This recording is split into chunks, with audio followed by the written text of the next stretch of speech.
the best ways to compete, innovate, and succeed. As co-founder and founding editor of Fast Company, he launched a magazine that has earned countless awards and earned a passionate following among executives and entrepreneurs around the world. In less than 6 years, an enterprise that took shape in borrowed office space in Harvard Square sold for $340 million. Fast Company recently celebrated its 20th anniversary and continues to shape the conversation about the future of business. Bill's new book, Simply Brilliant: How Great Organizations Do Ordinary Things in Extraordinary Ways, offers a set of essential principles to unleash exceptional performance. Simply Brilliant is Bill's 6th book on strategy, leadership, and change. Please welcome Bill Taylor.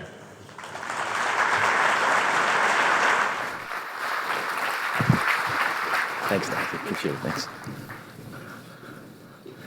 Thanks, Nancy. Good morning, everybody. Great to help kick off the conference and be part of this important conversation about preparing for tomorrow. I know you're going to be spending much of your time talking about credit risk and cyber risk and reputational risk. I want to put those conversations in context and talk about a different kind of risk. The risk of too much caution and conservatism. And the rewards, as Nancy said, the rewards of embracing a mindset of innovation and experimentation. That's my definition of leadership in an age of disruption. What does it mean for each of you to make a difference at a time of this much change and uncertainty? What it takes for your organizations to build on all their past success, even as you build out a whole new point of view about what comes next. Now, before I dive in, let me just say a bit more about who I am and why I'm here. Nancy mentioned I'm the co-founder of Fast Company magazine. Actually, next fall, we're going to celebrate the 25th anniversary of the launch of the magazine. And for 25 years now, we have been wrestling with all the themes that have kind of defined the business landscape and made your lives so difficult. Digital technologies, radical business strategies, new models for companies and careers. Technologies change, risks evolve, but these core themes have never been more urgent. I also write books. What I try to do in all of these books is to emphasize that the spirit of reinvention and transformation that comes so naturally to kind of razzle-dazzle fields like artificial intelligence or self-driving cars apply to every field, no matter how traditional your industry may seem, no matter how long your company has been around. If you as leaders can rethink and reimagine what's possible at your organization. And so my goal this morning, even as you're wrestling with all the risks to your companies, is to help you think more boldly about what's possible at your companies and to turn those ideas into action. So in that spirit, I'm going to organize the talk around what I think are the 3 core challenges facing everybody and every company represented in the room. The first is about growth and the power of disruptive thinking. Do you have a definition of success for your company, for your business unit, for your profession that allows you to stand for something special and encourages others to stand beside you? Then I'm going to talk about customers, partners, and the impact of people and culture. Do you and your colleagues work as distinctively as you hope to compete? And do those behaviors create something memorable and meaningful for everybody who encounters them? And finally, and to be honest, maybe most importantly, I'm going to talk about leadership, of course, but really your individual leadership and a genuine personal commitment to creativity and change. Are you determined, as a person, are you determined to make sure that what you know doesn't limit what you can imagine going forward. Are you learning as fast as the world is changing? But let's start with growth. And this, to me, is what's really so different about business today. We are living in a world where ordinary is not an option. You can't do big things anymore if you're content with doing things a little bit better than everybody else or a little bit differently from how you've done them in the past. In an era of hyper competition and nonstop disruption, the only way to stand out from the crowd is to stand for something special. The goal is no longer to be the best at what lots of other people already do. It's to be the only one who does what you do. What do you promise that nobody else can promise? What do you deliver that only you can deliver? What are you prepared to do for the customers and in the markets you serve that other organizations simply can't or won't do? Those are the kinds of questions that are going to drive your future performance and success. But they are really hard questions to answer, which is why it's a lot easier for me to fly into New Orleans and talk for 45 minutes about change than for all of you who've got to go back home after this event and actually help make it happen. Now, I know this whole conference is about preparing for tomorrow. Indulge me for 1 minute. I want to kind of look back on yesterday. Nancy mentioned Fast Company. So as I said, next fall we celebrate the 25th anniversary. We're planning all these kind of gala events. So to get ready for it all, I've actually sat down and started rereading the very early issues of the magazine. And not so long ago, I reread literally the first issue we ever published. And I found in that issue a tremendous article, I'd kind of forgotten about it, by a guy named E.F. Borish. E.F. Borish was the grandson of the founder of a very successful company in the Midwest called the Milwaukee Gear Company. And he finally got the chance to take over for the old man. He was in his mid-30s. He was a patient, young change agent kind of deal. And he had all kinds of great ideas about building tomorrow, kind of inventing the future, new ways to serve the marketplace, new ways to organize the factory and the R&D labs, new ways to think about branding and product offerings and the like. And yet, every time he would propose one of these ideas to his colleagues, he'd get pushback and objections and worries and dissent.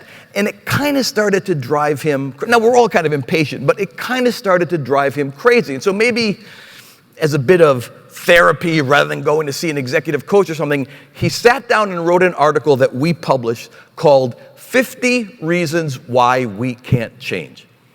And the reason the article is so fun is that there's no introduction, there's no conclusion. It's literally just a numbered list from 1 to 50, verbatim, of all of the criticisms, doubts, guff he had heard and guff he had taken from his colleagues about why his ideas just weren't really gonna get it done. And the reason it's so funny is he organized the list so that every item on the list, every numbered item, directly contradicts the one before it. So, number one, this is way too radical. We've never done anything like this. Objection number two, wait a minute, I think your grandfather had this idea 3 years ago. You sure it's as creative as you thought? Objection number 10, nobody in our industry does stuff like this. Our customers aren't ready for it. They won't know what to make of it. Objection number 11, hey, don't our two biggest competitors already have their version of this idea in the marketplace? How is this going to distinguish us? Objection number 30, great idea, I love it, but it'll never work here. We're too small. We don't have the resources. We don't have the technology. We can't convert it into action. Objection number 31, great idea, I love it, it'll never work here. We're too big. We have to be nimble and agile to make this happen. We're kind of slow. We're bureaucratic. We don't move that fast. We can't convert it into action. On and on it went. 50 objections, each one more contradictory than the next. Now here's a punchline. We published that in 1995, our first issue. Actually, all we did was reprint an article that E.F. Borish first published in 1959, 60 years ago now. And my message to my readers back then, my message to all of you this morning is that the more things change, the more the worries about and reservations about change remain the same, which is why the first job of leadership, and this may sound strange at a risk management conference, but I think Nancy struck the right tone. The first job of leadership is convincing your colleagues, and maybe deep down convincing yourselves, that we are finally in a world where, quote unquote, playing it safe really has become the most dangerous choice of all. Change begins when people finally start to conclude deep in their bones that the risk of trying something new, doing it responsibly, but the risk of trying something new is actually much less than the cost of desperately clinging to what's worked in the past. Now, that is a big shift in mindset for most established, successful, long-standing organizations. But it's the mindset that matters if you want to get about the business of preparing for and inventing the future. Let me show you what I mean, how a really cautious, long-established organization in a notoriously risk-averse field did really big things by rethinking and reimagining what was possible. It's one of the great transformation stories in healthcare. I'm not going to do any banking examples. I hope that's okay. I'm going to bring stuff from outside the field, and you guys are going to be hearing enough about banking in the next couple of days. It's really one of the great transformation stories in healthcare today, and it's all about a mindset of embracing experimentation. So it's the Henry Ford Health System in Greater Detroit. I wrote about these guys at a previous book, Practically Radical. So Detroit's been struggling for a long time. Healthcare has been struggling for a long time. The Henry Ford Health System is one of the crown jewels of American medicine. Started in 1915 by Henry Ford himself. Parts of that, this is their main campus in downtown Detroit. Part of that building, Henry Ford himself built. He wanted to own the steel mills. He wanted to own the coal mines. He wanted the vertical. So he said, look, my workers are going to get sick. They're going to get hurt. I'm going to build a hospital and take care of them as well. So it was really a hospital just for Henry Ford's employees. And in the last 15 or 20 years, Henry Ford Hospital in Detroit has done a better job than maybe any hospital in the country in managing risks and minimizing inefficiencies. One of the great operational risks at a hospital is you go in on Monday with a bum knee and you come out on Friday in a body bag because you've contracted sepsis or one of these crazy infections that are, so unintended mortality. They have slashed unintended mortality rates in the hospital. Another big risk at a hospital operationally is they release you as cured on Friday, and then by Tuesday you relapse and they have to readmit you, and that drives Medicare and Medicaid crazy. They have slashed their readmission rates in metric after metric that defines either the gross inefficiency of the American healthcare system, and there are some gross inefficiencies, or the tremendous operational risks in delivering healthcare in a hospital setting. They really are better than any. They've done what every other hospital has tried to do, but they've actually made it happen. Best practices, total quality, process improvement, all that stuff. So it's very impressive. But to me, that's not especially interesting. What's interesting is what's going on about 20 miles outside of town. So a few years back, Henry Ford Hospital got permission for the first time since 1915 to build a new hospital from scratch. They're huge, like 1,000 doctors, they got 7 different hospitals. But you know, every industry is consolidating. Things are good. They've been buying their way to size. They got a chance to build a new hospital from scratch in a town called West Bloomfield, about 20 minutes outside of Detroit. And Nancy Schlichting, the CEO, and this is the difference between minimizing risks and maximizing opportunities. Nancy Schlichting, the CEO, sat down and said, if we are going to build a hospital with the proverbial blank sheet of paper, we need, as leaders, a blank sheet of paper mindset about what it means to create a hospital in the 21st century. What could a hospital born in this age look like? Forget everything we thought. What could it look like? What kinds of services could it deliver? What could it mean to provide not just radiology and pharmacology and surgery, but a more holistic way of treating illness and preventing illness. It doesn't just serve the patient, but serves the patient's family. What role could a hospital design not just to make sick people better, but to keep healthy people well? What role could a hospital play in the community? And the result of all this genuinely radical, in the sense of rethinking the industry, back to basics thinking, resulted in the creation of, I think, one of the most amazing facilities in healthcare I've ever seen. It's the Henry Ford West Bloomfield Hospital, as I say, about 20 miles outside of Detroit. It's built on 160 acres of wetlands and woodlands. It's designed to look nothing like that scary, imposing hospital you see there. It's designed to look more like a northern Michigan vacation lodge, a lot of angles on the roofs, cobblestone streets, brick fireplaces. Every room is a private room. If you're scheduled for surgery or treatment, you check in over the internet like you would at a hotel or an airline before you ever leave the house. You're met at the front door by the concierge who takes you by the arm, no forms to fill out, walks you to your room.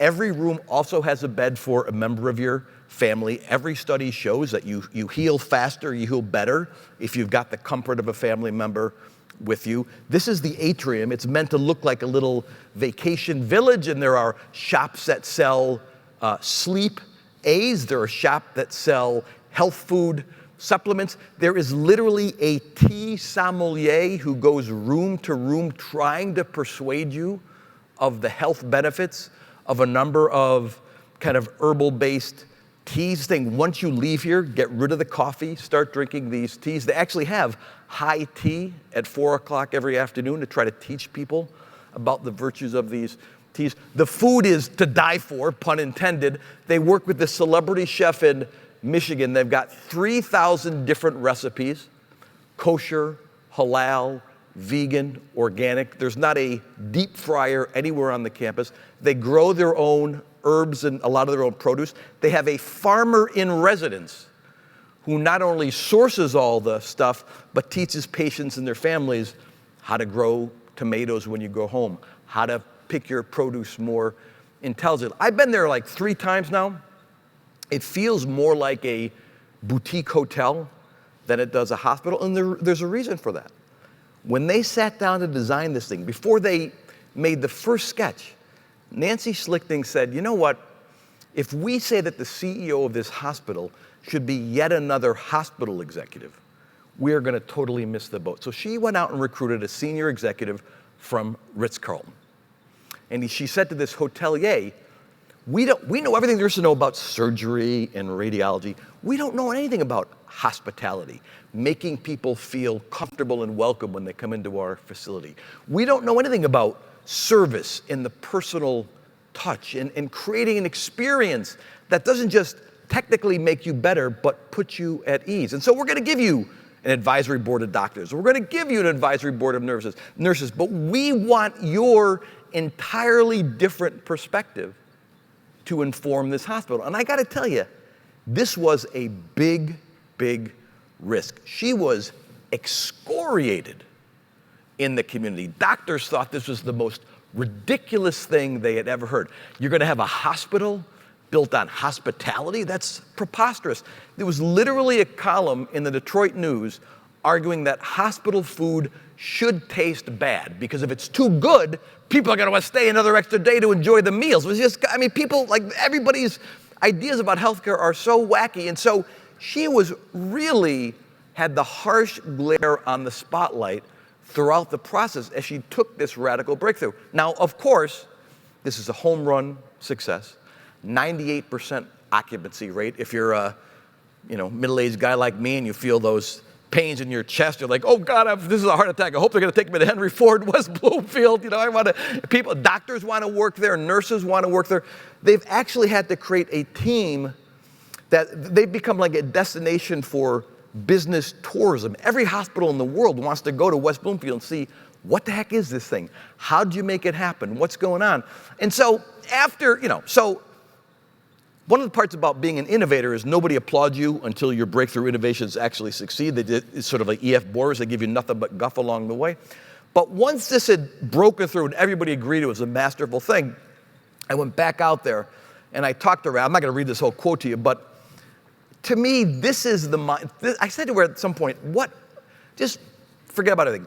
What really gave you the guts as a leader to break from convention like this? And she said, it's not radical to do something this radical, it's logical. How can we look at the status quo in healthcare and think that making a few incremental improvements is the answer? Well, I think maybe you can say the same thing about banking, or the same thing about financial services, or the same thing about so many industries in the world. Doing things a little bit better or a little bit differently from how you've done them before isn't going to get you where you need to be in order to prepare for and invent a future that you want to live in. And, as I think about the great organizations I've gotten to know over the years, what strikes me about all of them is the clear sense of identity and clarity about every one of them.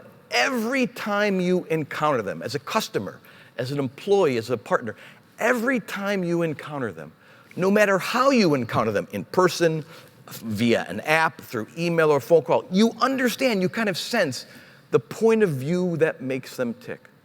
How that point of view informs the way they interact with you, and why, and how they think and how they work is relevant to you as a customer or a partner today. And so as you're in this extravaganza of ideas and eating and drinking for the next couple of days, every so often, give yourself permission after one of these really intense info sessions, give yourself permission to sit back, kind of look up a little bit and ask yourself, set aside the kind of customer segments or product categories around which you're building the business, or all the forces that are bearing down on the business, and ask yourself, honestly, what are the small number of ideas that define how we do business and that distinguish us from how everybody else in our field does business? That's where strategy begins. Or let me put it another way. With all of the problems and headaches in the world, so many of us, that certainly goes for the folks in this room, it's kind of your job,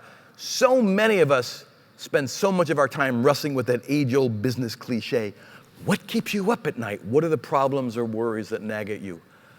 But I really believe that the much more powerful question isn't what keeps you up at night, it's what gets you up in the morning? What makes you and your colleagues more excited than ever, more determined than ever, and maybe most importantly, more confident than ever in a world which on most days still seems more uncertain, more worrisome, more threatening than ever. Look, I spent a lot of time hanging out in Silicon Valley and with all these fintech guys who are, dancing around your industry and everything. And I have to keep learning and relearning a very simple lesson, which is, yes, the most successful companies and leaders genuinely do think differently from everybody else. But the most successful companies and leaders genuinely do care more than everybody else about customers, about partners, about how the whole organization conducts itself in a world with so many opportunities every day to cut corners and compromise on values. That's the ethics pledge, I guess. Your job is not just to help your organizations make everything they do more efficient or more productive. Your job is to help your organizations make everything they do more memorable for the rest of the world to encounter. In a world which, in every way imaginable, is fundamentally being reshaped by technology, what people are hungrier for now than ever is a deeper and more authentic sense of humanity. You and your colleagues have to figure out, how do we work as distinctively as we hope to compete? So, I lied. I'm going to talk about one financial services company. And I'm going to talk, this company surprised me. So for Simply Brilliant, I went off and spent a lot of time inside Quicken Loans because I thought it was such a technology-based digital disruptor. Let's take this kind of 25 years ago, paper-based, long turnaround, bureaucratic process of getting approved for a mortgage And first we're going to shrink the number of forms, and we're going to send you this little box. They used to call it a mortgage in a box, and ship it to your house. You fill out the form to get it back to us. We'll take something that might have lasted, weeks and weeks and weeks and let you do it under a week. Then, of course, everything went online, and there was no more paper. Everything was just done over the internet. And now, as many of you I'm sure know, you've got your Rocket Mortgage app in your pocket, and you go off to an open house on Saturday. You see a house you like. Literally within 4 minutes, you can get pre-approved for a mortgage from Quicken Loans. We may be on we may be on the verge of the next financial crisis. I don't know. There's like 2008 reduction if you can get a mortgage on your phone. But be that as it may, these technology disruptions really have changed this business to the point where Quicken Loans is now the single largest mortgage originator in America. They wrote more than $100 billion in mortgages. I mean, it's a staggering classic example of the fintech digital disruptor thing. So I went out to Quicken Loans headquarters, all expected to talk to them about how do you do project management, tell me the joys of Java versus C++ software. All they wanted to talk about was their culture. And the fact that none of these technology breakthroughs would be possible if we have not thought with great creativity and great discipline about how we're supposed to treat each other. What does it mean to be a great project manager at Quicken Loans? What does it mean to be a great mortgage banker at Quicken Loans? What does it mean to be a great general manager, overall leader, or a great colleague? To the point where they have developed 19 isms. It's kind of a little bit like your pledge, but 19 isms, slogans, sayings, aphorisms that are meant to describe what life at Quicken Loans is supposed to feel like and look like and sound like. And look, I started a magazine, I write books, so I love words. But what struck me about this language is how hard Quicken Loans had worked to develop language that feels granular, that feels provocative, that really it's clear enough to describe how people are supposed to behave every single day. At a break, you can Google Quicken Loan isms, all 19 will pop right up. Here are top line, I'm not gonna read you 19. Let me just read you highlights of 3, because you'll get a sense of what I'm talking about. One is always raising our levels of awareness. Be alert, be awake. Keep your head up. Our future starts with thousands of eyeballs paying attention. To me, that is a great way of describing, as we get bigger, they've now got 17,000 people, we don't want to spend so much time in meetings looking at each other, becoming insular, that we lose sight of what's going on in the world around us. Yes before no. This may make risk managers crazy, I don't know. Yes before no. We live in the land of growth, possibilities, ideas, innovation, positive impact and results. The only path to that place is through openness to the unknown. Again, when a disruptor starts and kind of does all this stuff that big companies don't think is possible, then they themselves become a big company. Suddenly, everybody needs a slick PowerPoint deck, and everybody needs their 10-point approval process, and they wonder why product development and innovation is slowed down. This ism is meant to fight against that. Last one, kind of related. We'll figure it out. Building something new or creating something special is messy. Greatness doesn't always come in nice, tidy packages. We don't need to have all the answers before we take on a project or launch an innovative idea. And on they go. And they've got books, and they've got posters, and people wear rubber bracelets with the isms on. And really, whether you're in with a bunch of C++ programmers or you're in the customer service bullpen, these isms are, so that, great. They have good words and they have nice signs. Here's where the rubber hits the road. And this is, when I saw this for myself, I appreciated how intensely they believe in the necessity for them to make it so clear to everybody what it means to be a great colleague here. They're on a hiring tear. They hire 600, 800 new people every 6 weeks, so like 100 people a week. So every 6 weeks, they take out a huge hotel ballroom somewhere, and they hold what's called Isms in Action Day, and it's an 8-hour boot camp. And they march all the newbies through these 19 isms, one by one. It's just relentless. Here's what it means. Here, they didn't come up with all of it. Here's when we came up with it. Here's why we've changed it over the years. I mean, it's like sort of basic training for the Army, day one, immersing them in the culture. Now, here's what I found amazing about it. For the entire 8 hours, only 2 people present. Dan Gilbert, the founder, Bill Emerson, the CEO. And these 2 people put on an 8-hour kind of theatrical performance, almost like a vaudeville act, unlike anything I've seen executives do anywhere. Sometimes they're like fire and brimstone preachers, and they're up at a podium and they're kind of pounding on the podium. Then they go into the crowd like they're Oprah, and they'll sit down next to somebody and put their arm around them and engage. They actually do skits. They're at a desk. One person's a customer, one person. I mean, it's really the most entertaining and high energy, and they do it, just the 2 of them. Sometimes, one is on stage, sometimes both are on stage, for 8 hours. It was exhausting for me just to watch it. I can't imagine what it's like to do it, and to do it every 6 weeks. And so after I saw this performance, I went up to Dan Gilbert afterwards. And, he's literally a billionaire. He owns the Cleveland Cavaliers. There's other kind of fun things he can be doing with his time. And I asked him why this is such an essential part of his job as a leader. And what he said really is relevant to every organization in this room. He said, this is not about what we do. It's about who we are.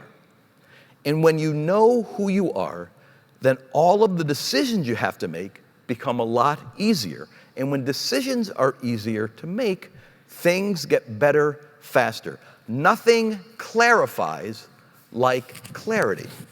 And ism number 18 is just that. Nothing clarifies like clarity. And so, for all of you, clearly the first question you and your leadership colleagues have to answer is, what separates us from the competition in the marketplace?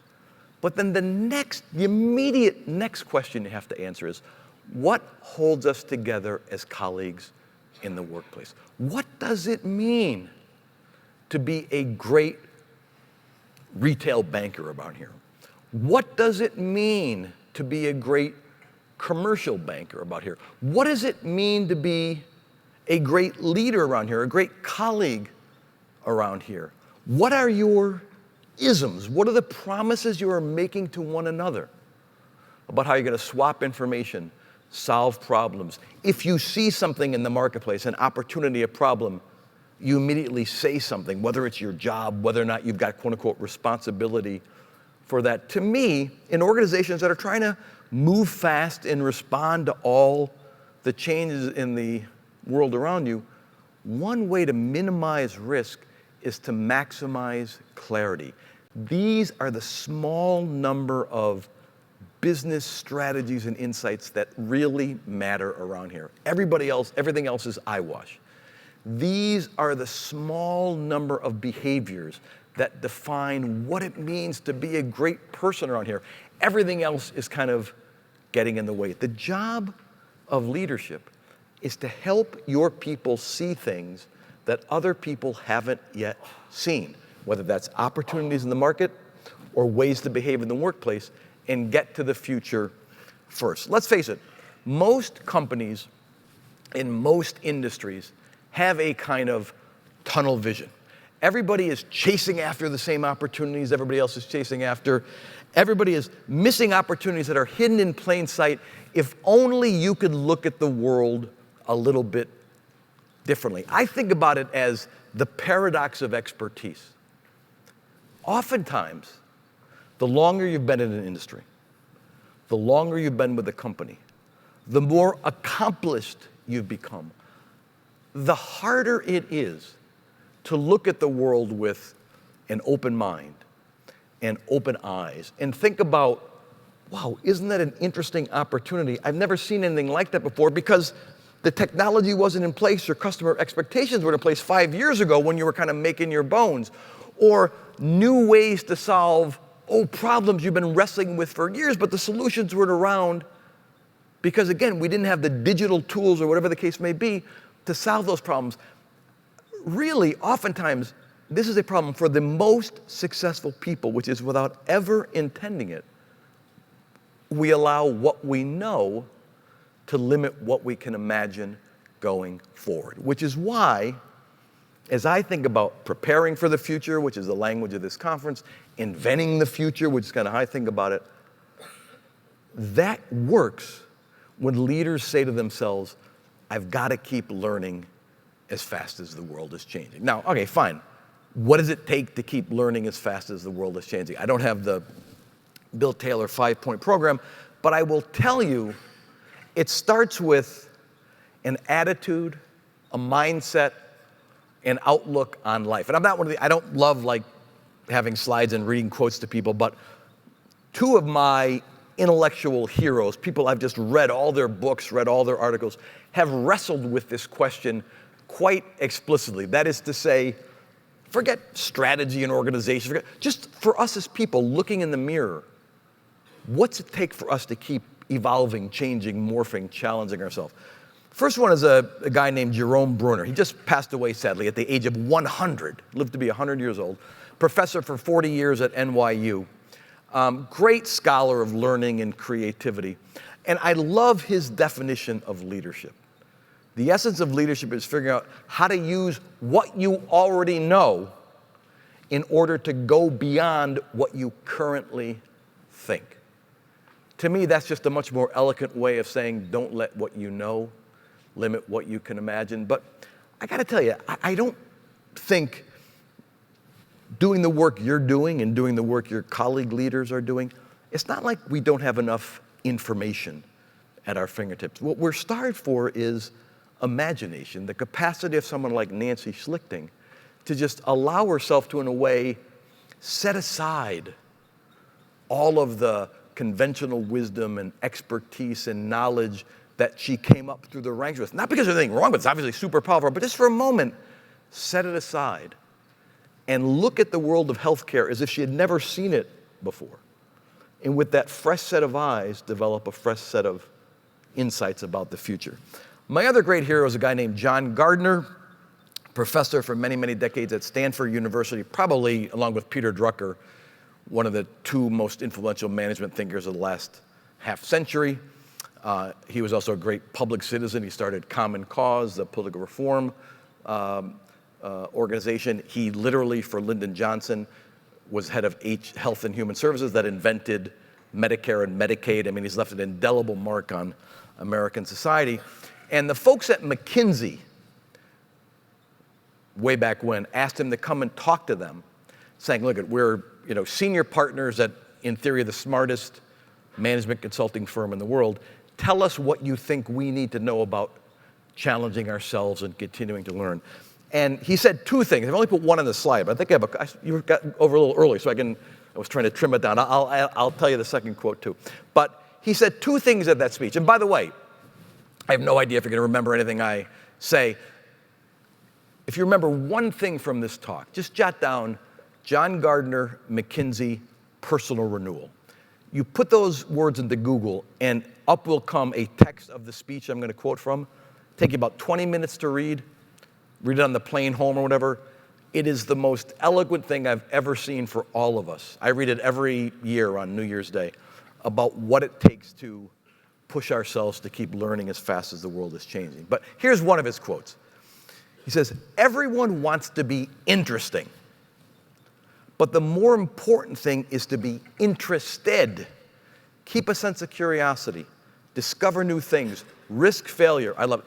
It's what you learn after you know it all that truly counts. I mean, my goodness, if that is not a fantastic challenge to all of us to don't get satisfied. Don't feel like you've got all the answers just because so much of stuff you've tried in the past has worked out. Keep pushing yourself. The other thing he said, it's not on a slide because I cut it out in the spirit of brevity. He talked about what it takes to stay in this game for the long term, and most importantly, what it takes to bring your colleagues on the journey that Nancy was talking about in her remarks, this journey of innovation and experimentation and change. And what he said is, if he thought about the great leaders and learners he's gotten to know over the years, they all, different personalities, different shapes and sizes, but they also all exuded a spirit of what he called tough-minded optimism. First of all, the optimism, an unshakable belief that they are doing the work of inventing a future that is going to be better, more exciting, more compelling. But not a naive belief. They understand that this isn't always fun. It's almost never easy. There are going to be more bad days than good days. And the way that optimism becomes a reality is if you are tough-minded about it all the way. And he's got this quote, and I've memorized it, because he said, "The future is rarely created by people who themselves don't believe in the future. It's created by enthusiasts, by men and women who want something very much and who believe something very much." And so to me, helping your organizations get to the future, it's not just or maybe even primarily about making a rational, spreadsheet-based, terms and conditions-oriented case, although you've got to do all that. But you can't get your colleagues excited about the future unless you yourself, as an individual, hasn't figured out, how do I communicate how excited I am about the future? Now, I don't know. It's kind of hard to argue. I mean, who's against optimism? Not many. Who's against curiosity and learning? Not many of us. And yet, when I go into most organizations, that ain't what I see. I find, particularly in long-established organizations, cultures and individuals who are scared, who are cautious, who are in a kind of a defensive crouch, who look at all of these digital innovations and market transformations not as opportunities to be grasped, but as problems to be minimized.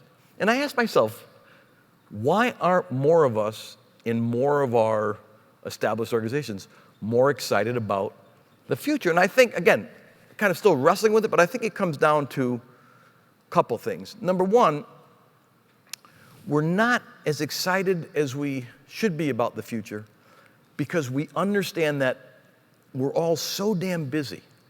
We haven't figured out how to give the future its due. We know there are these 2 or 3 technologies that we just have to master if we're going to be relevant as a company or as an individual. We know there are these kind of little upstarts nibbling at our ankles, and we got to kind of figure out how do we deal with them. But it's really hard to be responsible for today and to be responsible for tomorrow, because all that stuff that seems so urgent, I got 100 emails to return. We had that flare-up with a risk policy in Des Moines. All the stuff that seems so urgent and demands your attention gets in the way of all the stuff that is truly important. And so and that is, by the way, the leadership taffy pull we all deal with. So one way or another, we have to figure out how we give the future its due. Now, Quicken Loans, it's not the only thing to do, one very simple technique, a calendaring technique. From everybody at Quicken Loans knows, from 1 p.m. to 5 p.m. on Tuesday is sacred time. They call it bullet time. They all are fans of The Matrix, and there's that moment in The Matrix where the bullet comes at Keanu Reeves in his slow motion, he's bobbing and weaving, and the bullet's going. They're geeks, what can I say? But that is the time, 1 p.m. to 5 p.m. on Tuesdays, that is reserved for the future. Don't schedule any meetings. Don't go through your unreturned emails. Don't do performance reviews. Work on a project. Maybe it's a personal passion project. Maybe it's a team project. Work on a project that has nothing to do with what you do the rest of the week, but that has everything to do, directly or indirectly, with the future of the company. And so a lot of the mortgage bankers have this sort of gnawing anxiety that artificial intelligence, one way or another, is going to start taking over some of the decision-making. They don't know anything about it. So they watch TED Talks, go to read white papers, give each other's presentations about artificial intelligence, feel a little bit more confident about the future. There's a second reason, though, I think a much bigger reason. It's sort of relevant to the folks in the room, is we're not as excited as we should be about learning, because deep down, we're all so scared of failing. And, you can't say to yourself, I'm in favor of innovation. I'm in favor of experimentation. I'm in favor of learning. However, everything we try has to work exactly as we hope for on the first time. Failure is not a bug of learning. Failure is a feature of learning. There is no success without setbacks. There is no creativity and innovation without disappointment and even heartache. And yet, our organizations have been established for so long to punish setbacks. The whole people, you said that project was going to be here in 6 months. It took 8 months. You said it was going to do X. It did X divided by 2. And so it's quote unquote a failure, except if you hadn't broken your pick on that project, you wouldn't have learned what you needed to learn to get to the one that was succeeded. So there is no success without setbacks. And I think a really progressive message that your profession can send to your colleagues is there's nothing intrinsic. I'd rather succeed all the time. It's just not a very realistic option. But if we can prototype, experiment, give people freedom, don't worry so much about giving them a lot of money, figure out how to do responsible risk-taking and quick learning from failure, you're going to set the organization up for failure. I got 5 minutes. Let me do this one last story. I'm going to leave you the weird, it's not yet meal time. I'll leave you the weird story. So I've gotten to know Domino's Pizza since my last book came out, and it's completely blown me away. I was at a talk, a CEO summit, and I was a lunch speaker, and 7 a.m. was the breakfast speaker. They're very type A personalities, these CEOs. And the breakfast speaker was Patrick Doyle, the CEO of Domino's Pizza. And it's like I got in late the night before. I didn't want to go, but I roused myself. But one of the most amazing CEO talks I've seen in years. He and I have since become friends. I've been researching the company and so on. So this has been many of you may know about this if you're in the stock market. Many of you may know about this if you've got 20-year-old kids who are, ordering Domino's at 2 in the morning or whatever after a few beers or something like that. I guess 21-year-old kids. Patrick Doyle takes over Domino's in 2010. It's 50 years old, celebrating its 50th, and it's like many 50-year-old companies, flat on its back. The food is gross. Even they would tell you it's inedible. Plenty of kids at Tulane were eating it just because they were like drunk or high and had to have something in their stomach, and they didn't eat it because they liked it, but the only thing to deliver at 3 o'clock in the morning. The supply chain was completely broken. The brand was a disaster. The share price was at an all-time low of $8.50 a share. Fast forward to today, Domino's is cool again, go figure. Supply chain is fantastic. The share price has been as high as $300 a share. It's one of the great, in just 10 years, one of the great turnaround transformation stories in any industry, let alone something as prosaic as delivering pizza. And what's amazing is it's all been driven by technology. They now do something like 70% of all their business over the app, not over the phone. If you're a registered user, you can text your order, and 25 minutes later, a pepperoni pizza will appear on your doorstep. If you're a registered user, you can literally tweet an emoji of a mushroom pizza. Just tweet it, and Domino's will sense that, and 25 minutes later, and mushroom pizza will appear at your doorstep. And by the way, in 4 or 5 cities now, they've got prototypes running. It's delivered to your door without a driver. A self-driving car from Ford comes up to your door. They've issued you a 4-digit code. It pulls up your door. Out comes a robot arm with a warming oven at the end. You pop in your code, and there's your stuff waiting to go. If you're using, by the way, they have 1,200 people at headquarters. 600 of 1,200 are in big data, analytics, app development, and social media. They are a technology company as much as they are a food company. Now, if technology is transforming delivering pizza to drunk college kids at 2 in the morning, we can only imagine what it's going to be doing to all of our industry. So it's incredible. So all these CEOs were up at 7 a.m. to hear this success story. Patrick Doyle spent 5 minutes most talking about that. All he wanted to talk about was all of the failures, all the dumb ideas, all the risks they took that didn't work out that allowed them to discover and build on the successes that turned around the company. In fact, the title of his talk, with apologies to Apollo 13, was "Failure is an Option. Unless you are prepared to fail, you are not going to get to." And he said, as a CEO, as a leader, he had to deal with 2 big issues. And I think that these issues range far beyond Domino's. First one is what he called omission bias. Everything at Domino's is about snazzy presentations, well-documented ROI analysis, and if you had an idea and it didn't work out, you were in trouble.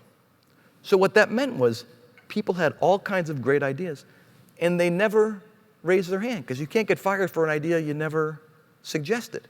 And so he felt he was sitting on an organization, particularly young people who are really scared, sitting on an organization filled with great ideas with people who didn't have the guts to raise their hand at a meeting, put it in a brainstorming session, tell their boss or whatever the case may be. And so what he had to do was change that culture to say, the only fireable offense around here is if I find out you were sitting on a brilliant insight, you didn't have the guts to share it. The second thing he talked about, again, these are basic principles of culture and human behavior, was more of an individual thing that he calls loss aversion. And if you look at how most people present themselves to the world every day, it turns out if you look at, for example, professional athletes, professional investors, professional gamblers, we're kind of hardwired as the human animal to experience the pain and agony of failure twice as intensely as we experience the rush of success. And so we, by and large, conduct ourselves where we play not to lose as opposed to play to win. And that may be great if you're going to look both ways before you cross the street. It may be great if you decide, you know what, I'm going to go with that 15-year fixed rate mortgage rather than the 5-year teaser rate. But if you're at a company like Domino's, which is now coasting, and it's got to figure out what do we do to rethink how we do things in order to get another 50-year lease on life, coming in every day and playing not to lose is a great formula for going out of business. And so again, and these are like basic insights, but they kind of unlocked the culture. Like, we are here every day to play to win. Being this big, being this established, gives us the wherewithal to play to win rather than defending what we already have. And what he suggests is those two cultural and individual flips, which is literally just speech after speech, intervention after intervention, really unfroze the culture and allowed them to do the work that prepared Domino's for the future. So ultimately, your job is not to out-hustle or out-muscle the competition. Your job is to outthink the competition every day. And if you as organizations, you as leaders with some influence in your organizations can say to yourself, you know what? We're creating an environment where we really are learning as fast as the world is changing. And we've toughened ourselves, even as risk professionals, we've toughened ourselves up to understand that there are going to be failures and setbacks along the way, and that's the only way you keep learning as fast as the world is changing. You've got the best chance to outthink the competition. So thanks for your attention. Thanks for bringing me to New Orleans. Good luck as you prepare for the future. Thank you so much.